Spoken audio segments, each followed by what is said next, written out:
So hypergamy is not men compare or women comparing women to men or comparing men to women. Hypergamy is women comparing men to other men.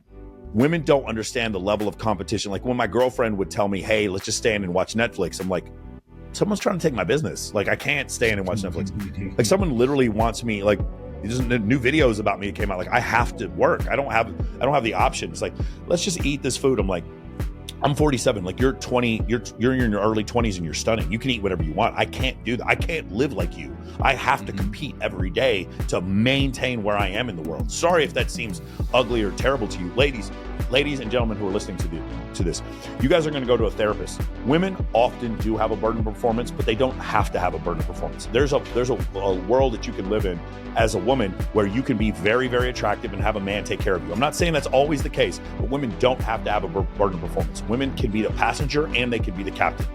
Men can only be the captain. There's no reality where a man doesn't have a burden of performance. I don't care who you are. Unless you're a trust fund kid or insanely good looking or talented, you have a burden of performance all the time as men. So if you go to a therapist and your therapist tells you to be more expressive and vulnerable, if he does not also include the fact 95% of therapists under the age of 30 are female. Forgot to mention that. So when you go to your therapist, if she doesn't tell you that you have a burden of performance, fire your therapist. As a man, you always have a burden of performance.